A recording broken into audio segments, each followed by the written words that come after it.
y bienvenidos a su podcast de cada viernes, Viernes de Derecho Inmobiliario con los jurisconsultos. Recordamos que llegamos a ustedes gracias al patrocinio de G Medios, de la mano del licenciado Carlos Mata. En esta tarde de hoy nos acompaña la jurisconsulta Raiza Lora, la licenciada Darixa Jorge, la licenciada Dilenia Rodríguez, el licenciado José Ramón Jerez, la licenciada Hilda Morel y una servidora, la licenciada Gira Joaquín.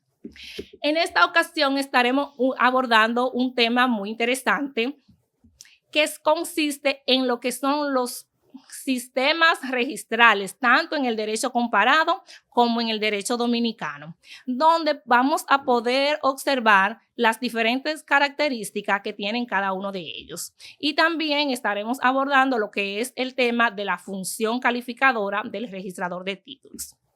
De inmediato, la jurisconsulta Raiza estará conversando sobre lo que es el tema del registro, del sistema registral en el derecho español y en el derecho alemán. Adelante.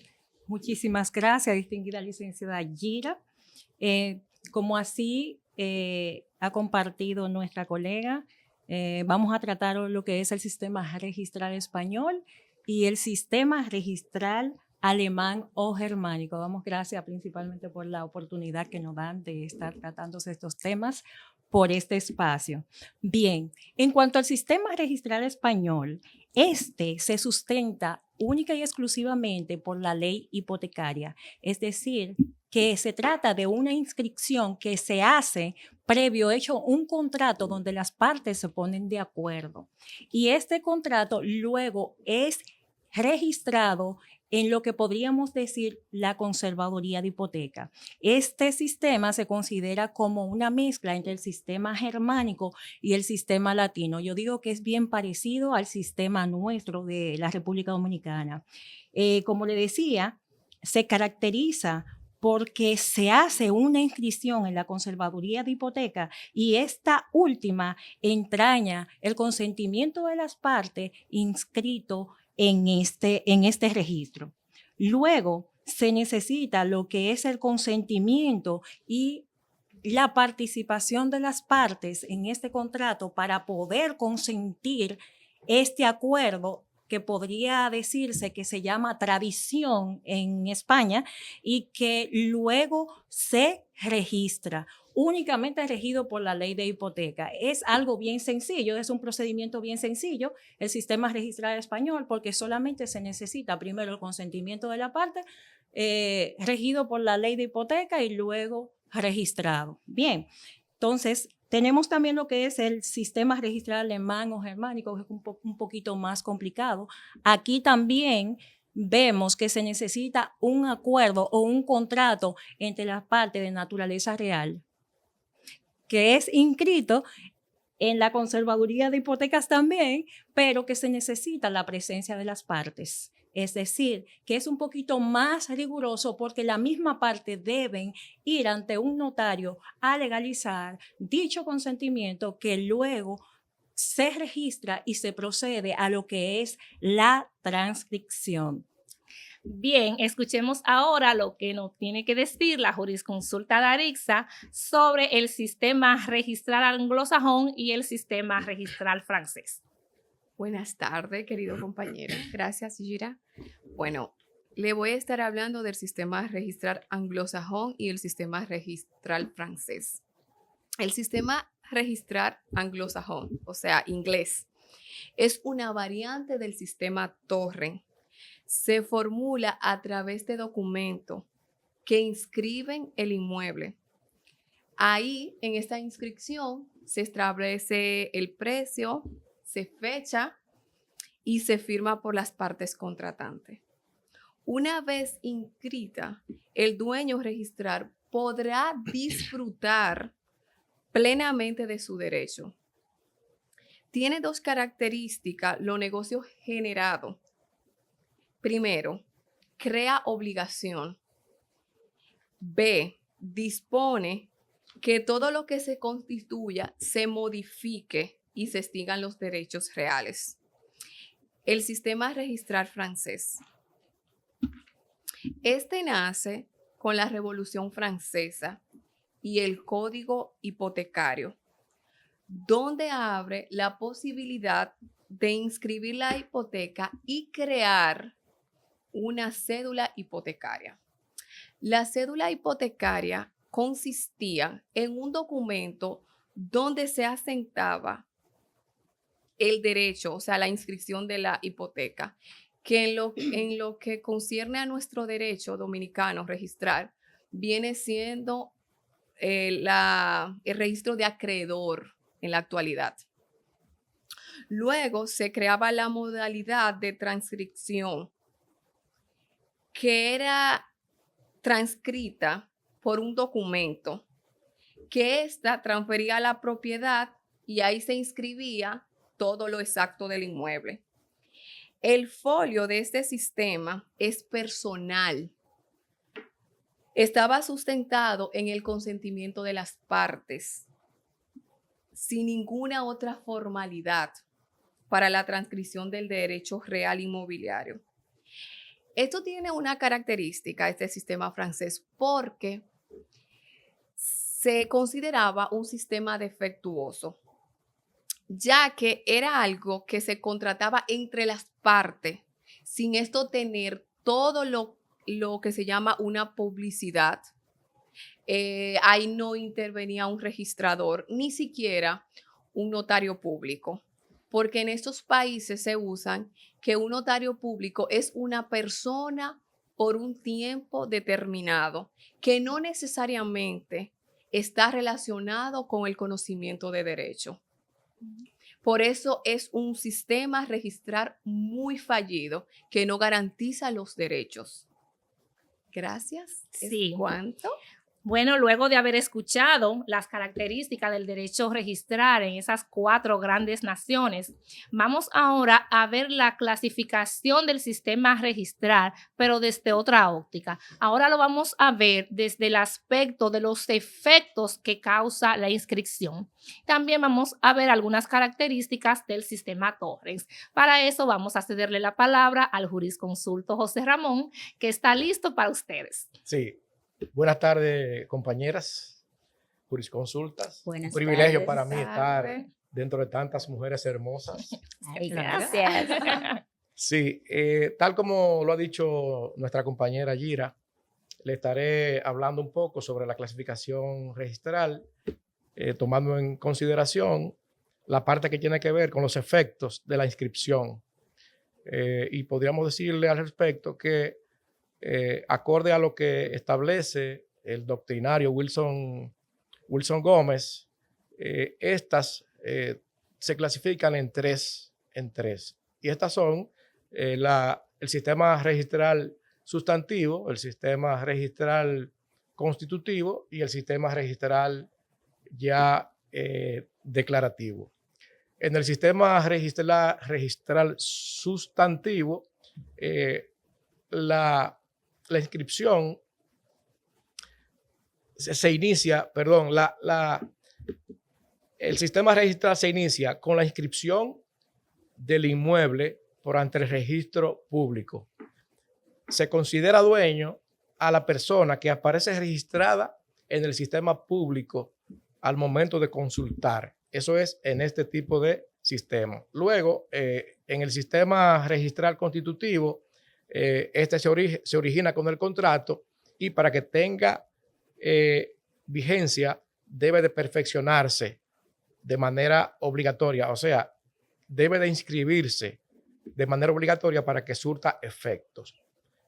Ya en el sistema registral declarativo, este tiene su origen en un contrato y no es necesario la inscripción de dicho contrato para que este surta efectos. Ahora bien, si el propietario desea que este documento surta efectos a terceros, ya sí es obligatoria la inscripción del mismo.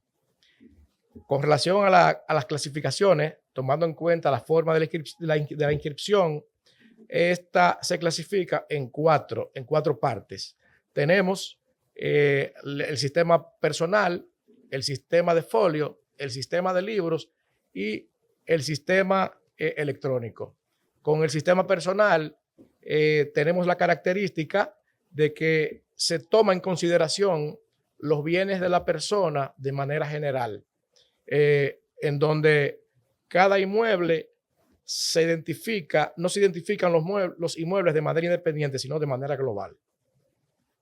A diferencia del sistema de folio, que este se crea generando una carpeta y en esa carpeta se inscriben de manera detallada los inmuebles uno por uno de la persona, del propietario, y no se identifican de manera particular se identifican de manera particular cada uno y se establece su estado jurídico. En el sistema de libros tenemos que es donde se anotan todas se crean, se transfieren, se modifican y se extinguen derechos inmobiliarios ya registrados.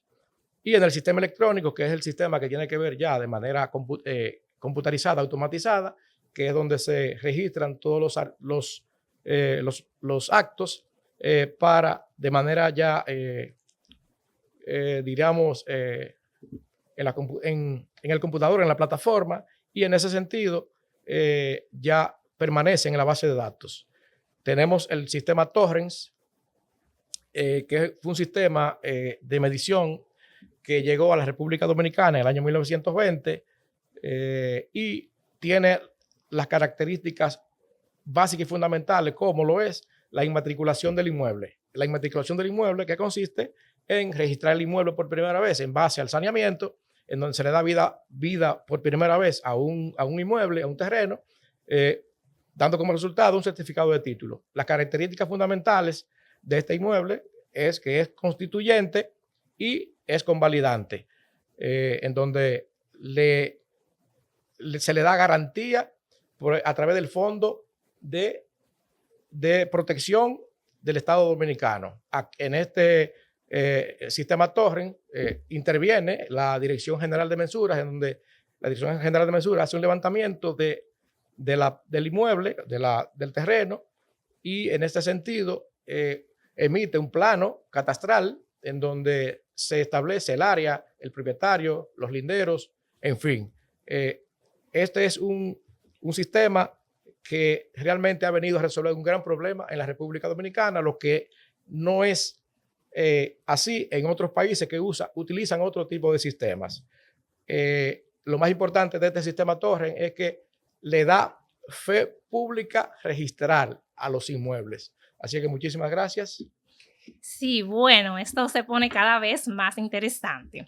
Pero ahora vamos a pasar a otro tema que va muy de la mano con lo que tiene que ver los sistemas registrales. Y se trata de los principios que rigen nuestro sistema registral. Para eso vamos a darle la oportunidad a la jurisconsulta Hilda, quien nos estará desarrollando el tema de los principios registrales. Sí, buenas tardes, Gira. Buenas tardes a cada uno de mis colegas y a las personas que sintonizan GM Medios en este horario. Para mí es un placer estar aquí. Y como dice mi compañera Gira, estaremos hablando sobre los principios registrales. Estos principios que lo que hacen es explicar el contenido y la función del registro público de la propiedad y que lo que buscan es explicar lo que es la función, pero también de una forma la teoría y la práctica de lo que hace el registro público. En ese sentido, entonces, es bueno resaltar que se clasifican en 9 grandes principios y que estos principios están estrechamente relacionados uno de otros, de manera tal que uno no puede existir sin el otro. Entonces, para hablar un poquito de cada uno, vamos a iniciar con lo que es el principio de publicidad. Este principio que se crea para garantizar una seguridad jurídica sobre la propiedad, y la oponibilidad frente a terceros. Tenemos lo que es el principio de legitimación, que con este principio, que es considerado uno de los más importantes de todos los principios, porque garantiza lo que es la titularidad del derecho de propiedad, pero además de su transmisión. Tenemos también el principio de rogación, que este principio lo que establece es que la solicitud debe hacerse por instancia, o sea, porque es una solicitud potestativa, no es algo facultativo del registrador, sino que la persona interesada debe solicitarlo y todo debe ser mediante instancia.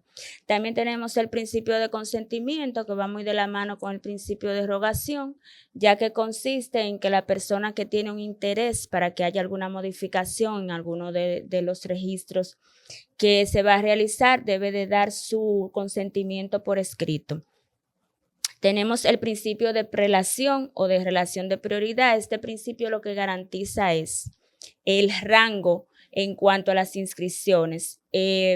Recordando siempre una máxima que dice primero en el tiempo, primero en derecho, en este caso primero en registro, primero en derecho, y esto es una forma de garantizar que por las fechas que van entrando las inscripciones, entonces se le va asignando un rango a cada una de las mismas. Tenemos el principio calificativo, que va muy de la mano con todo lo que es las acciones que se le confieren precisamente al registrador, ya que este principio lo que establece es que el registrador tiene la facultad de verificar la validez de las documentaciones que le son llevadas, de verificar que todo se haya hecho bajo las normas legales vigentes, y entonces tanto así poder seguir con el paso que continúa después de su calificación. Tenemos el principio de inscripción.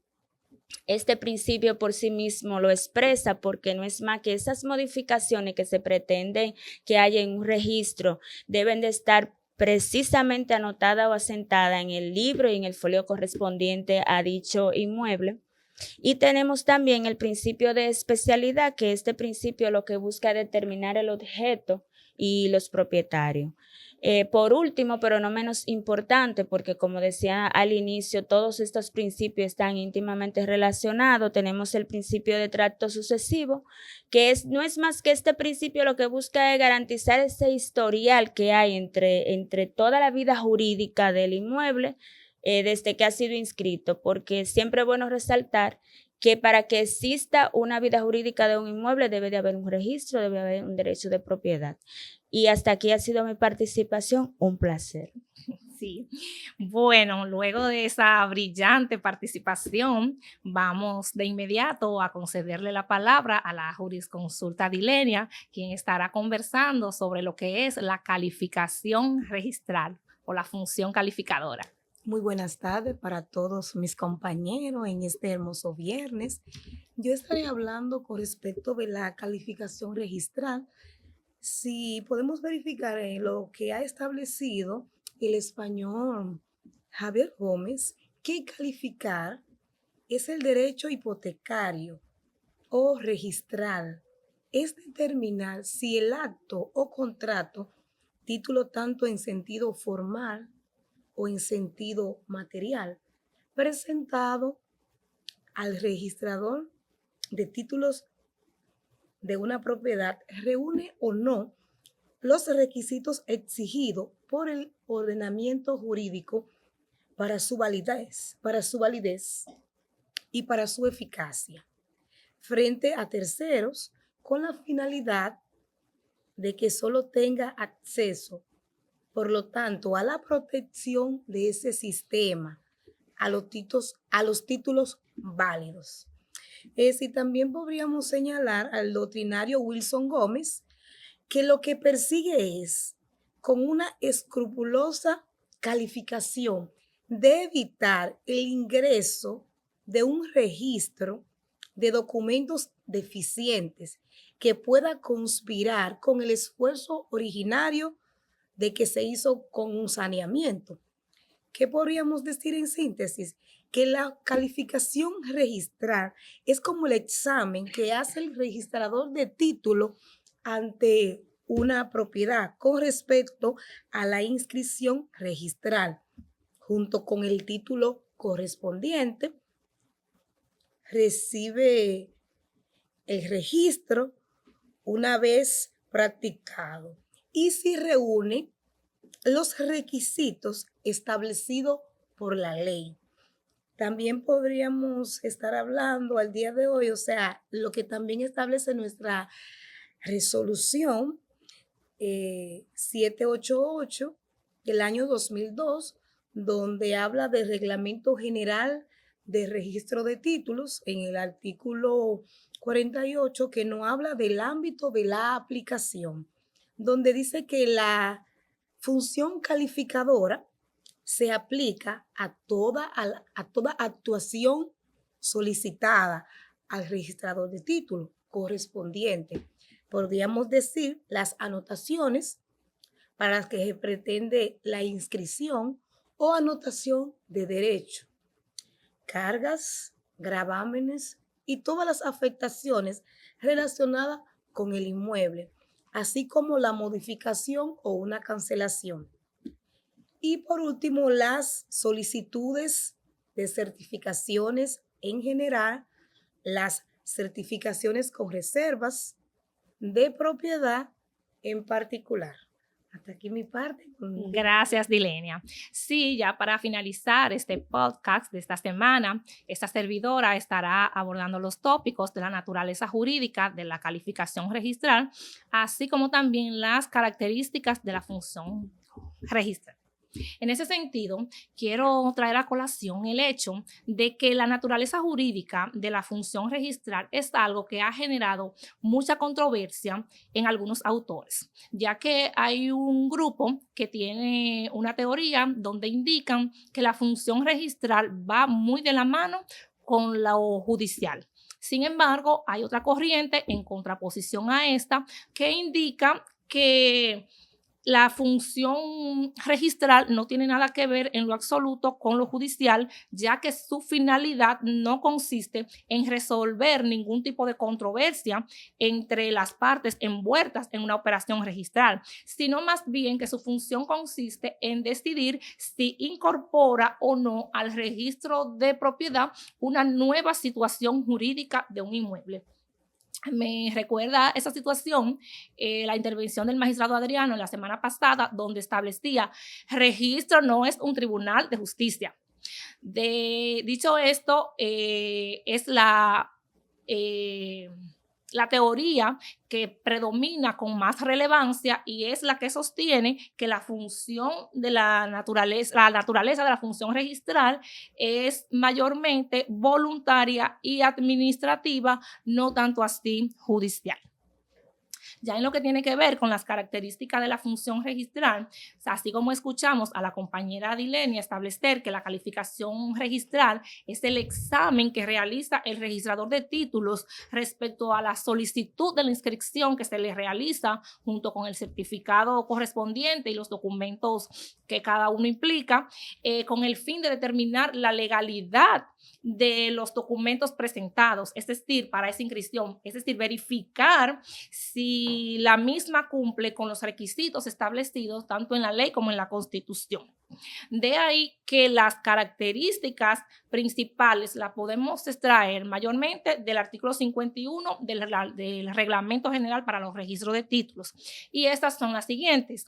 La principal es que es una acción exclusiva del registrador de títulos. Significa que la acción de calificar una transferencia inmobiliaria, una operación inmobiliaria, es exclusiva del registrador, no de ningún otro funcionario. Otra característica que tiene esa función es que es obligatoria. Significa que no es algo opcional o que el registrador puede elegir si evalúa un expediente, califica o no, sino que todo expediente que le es sometido a los fines de que proceda a inscribir esa operación registral debe calificarla con mucho detenimiento, verificando la legalidad de todo lo que ha sido sometido. Y en el ejercicio de las funciones, el registrador de títulos goza de independencia, es decir, no está sujeta a ningún tipo de injerencia. Y sobre todo que su función se limita a si aceptan la inscripción, la rechaza o la suspende. La suspende sucede cuando vemos que a veces depositamos una transferencia o una inscripción de una hipoteca y hay determinados elementos que son subsanables y donde nos emiten un oficio que nos observan el expediente a los fines de que en un determinado plazo se subsanen esas situaciones. Pero también hay casos en lo que el registrador observa es algo insubsanable a su consideración y emite un oficio de rechazo. Otra de las características es en el ejercicio de sus funciones es que él goza de autonomía y también que trabaja sin delegación. De manera tal que ya con esta parte finalizamos el podcast de esta semana. Esperamos contar con su audición el próximo viernes de Derecho Inmobiliario con los jurisconsultos. Llegaremos de nuevo a ustedes, como siempre, a través de G-Medios y esperamos que todo lo que hemos compartido con ustedes esta tarde haya sido de su interés y haya sido importante para su conocimiento. Muchísimas gracias. Feliz tarde.